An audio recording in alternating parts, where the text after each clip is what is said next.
And we're back. Well, in case you're wondering, this is a pandemic beard, so if you want to comment it on, only constructive criticism and constructive comments. Thanks. Yes, so we are back.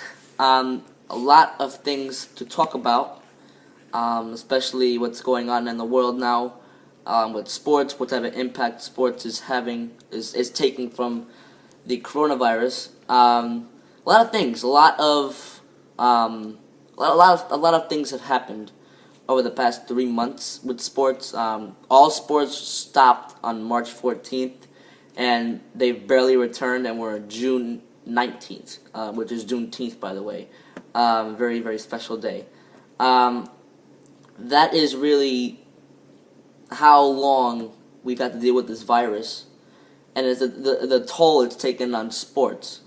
Well, we'll start off with baseball. Baseball is a extremely debatable sport right now. Robert Manfred, what do you think he's done right? What do you think he's done wrong in this whole thing? I don't think he has any leadership qualities. He hasn't provided any leadership qualities at all. He's guaranteed a full season, and then he said 70 games, and then maybe 50 games, and then the next day he said, no, I don't know if there's going to be a season at all. So he really needs to step forward and do something to plod both sides to come to some sort of an agreement, whether it's no season for this year, wait till next year, or whether it's a reduced season and what the parameters of that are. I do think that the owners are trying not to pay their players, which is something they always try to do, and the players are concerned about not only their salary but also about getting the virus, which is a concern. Yeah, the owners have been very stubborn with this whole thing. They don't want to play. Mainly because they're not stupid. They're not going to have the full season with no fans, because if no one goes into stadiums, the team doesn't get paid the money. And they have a possibility of going bankrupt, which is never a good thing. So the owners have been proposing 80 games. That was declined. 70 games was declined recently. I think something below that was also declined. I don't think baseball should happen this year. It's June 19th already.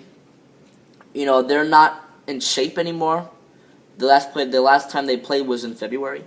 They're not in shape. They haven't had a practice with their players.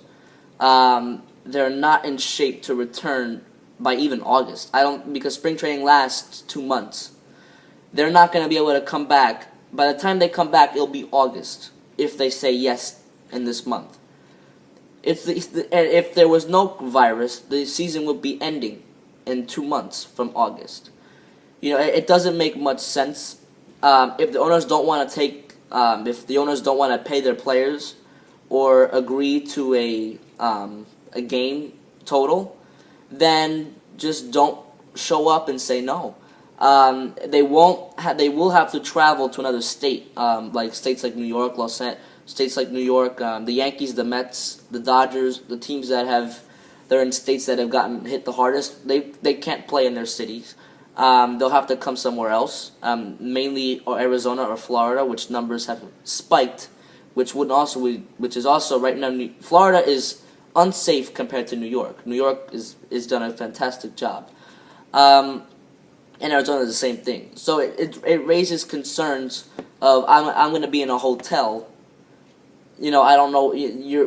Our health is in your hands, and I don't think the players are willing to do that. I think they're just gonna say, "I don't want to play," and the players are gonna sue the owners for $1 billion.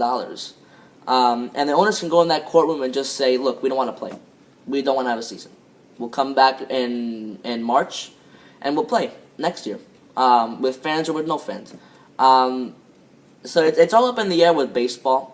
Robert Manfred is the worst commissioner in American sports right now. He's horrible. He's dealt with things terribly. With the Astro thing, he's done a horrible job dealing with that. He still receives criticism from that. leadership that he did not give. With the clock situation, that's a mess. It should not be happening in the sport of baseball, which is meant to be no clock. It's a game that lasts 4 hours, 5 hours. It shouldn't have to have a 2-minute commercial break. They go on forever. Doesn't matter. He's a horrible commissioner. He shouldn't be commissioner in the MLB. Well, you raised some good points there, Spencer. One of the things about the commissioner in baseball is that he's basically appointed and paid for and selected by all the owners. So he's basically there to do the owner's bidding. So he really is a representative of the owners. He doesn't have the players' interests in his thinking. The umpires have a lot to do with the timing of the game. It seems that in the last 30 to 40 years, the umpires have taken to making the game about them and how they're treated, as opposed to, moving the game along, and that people are there not to watch them. Nobody bought a ticket to watch the umpire the game. They bought a ticket to see the players play. So the umpires basically have taken like a zero tolerance attitude about anyone who questions anything that they say or do.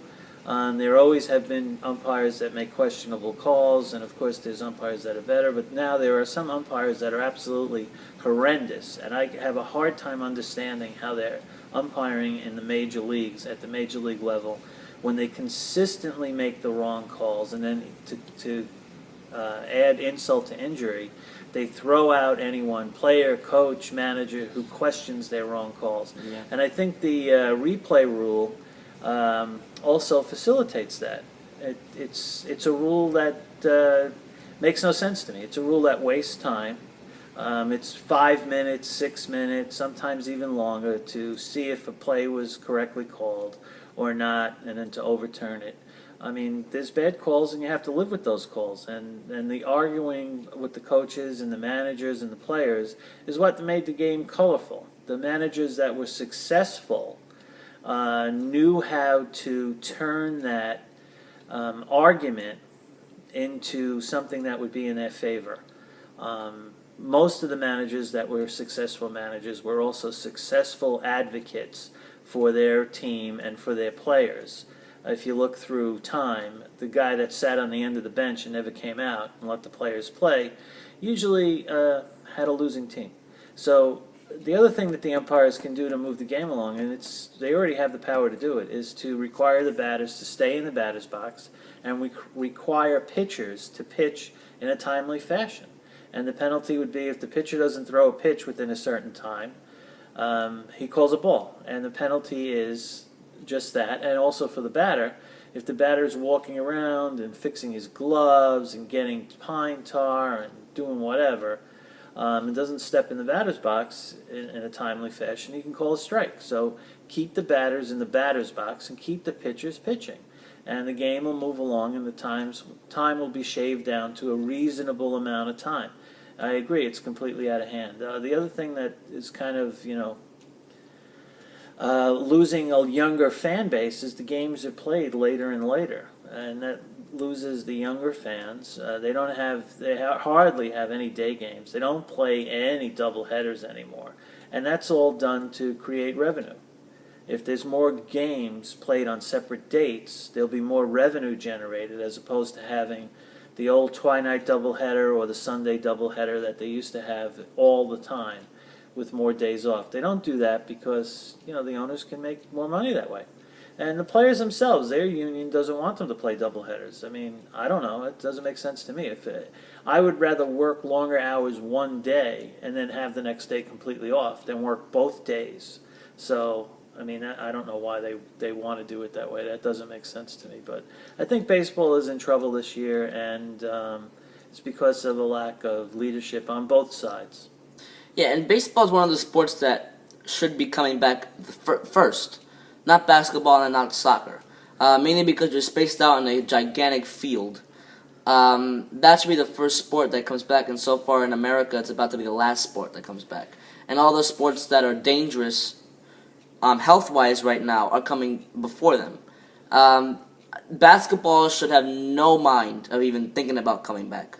You're in the opponent's face the entire time of the game.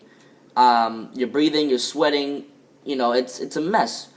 Same with soccer. There's a lot of leagues, including ours in America, returning. In Orlando and obviously in Europe, they're going to their own places.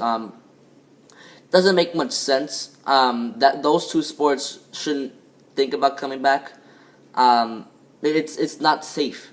It's not safe enough to be grabbing onto somebody, breathing and sweating on them, because you could have the virus and bring it to them, which could create a spread throughout the team and throughout the league, which would not be good. And right now, I do believe it's all about the money. They couldn't afford to go another month without games because they were losing money from TV rights and merchandise from the fans. Obviously, there's no fans allowed in any area of sports, which is obviously what's going to happen for a little while until there's a vaccine or whatever the president thinks or the doctors think. But I mean, baseball is just really questionable. They have a questionable commissioner who has done a horrible job controlling the game of baseball, which the players don't like him. I guess the owners like him because he's there still. He's not good enough for the sport, and he's hurting the game every single day.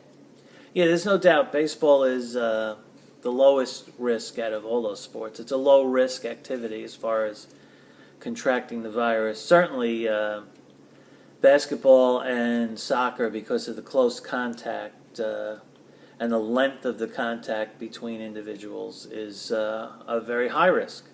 And yeah, they shouldn't be playing those games. They shouldn't be playing NFL games either, because of the same reasons. So yeah, I mean, they've had a proposal of putting a mask into the helmet. I don't think that will work, especially because you're tackling somebody. The mask could fall off and you may not notice. I think football might be worse than basketball and soccer because you have the linemen, the quarterback's pretty much the only one that's safe. But everybody that's in that line, blocking the quarterback or trying to get to the quarterback, they're right next to each other for a good 5 seconds, breathing, trying to get past the guy. The NFL should not return, and they're gonna return because they don't have money, and they're gonna try. They need the money. It's gonna look different. Most sports will look different, but most sports except for baseball shouldn't return. The Korean Baseball League had no problem coming back. They accepted it. We'll come back. Someone gets sick, we'll suspend it for 2 weeks, and we'll come back after. There's no problems. The owners aren't involved. The players aren't involved. They're just playing. It might not be that good, right, but they agreed so much better than the MLB's done. The MLB is just like, well, we don't want to take a pay cut, or we don't want to, have to lose. We want to have fans at the game, which is not going to happen. The Korean League, they put stuffed animals in seats. I mean, why can't America, the MLB, do that? What's so difficult about playing? I get it. It's the middle of a pandemic, but baseball is one of the safest sports to come back right now because you're spaced out in the field. The dugout's different, but when you're on the field, you're spaced out, and it shouldn't take this long to make an agreement on what pay cut we should take, how long we should play, all that stuff. It should not take that long. I agree. All right, we'll have to see how time unfolds this mystery. Yeah. And I think we're going to wrap it up for today, and we'll be back again soon. Remember, smash that subscribe button and leave your comments below. Okay, thank you. Okay, bye-bye.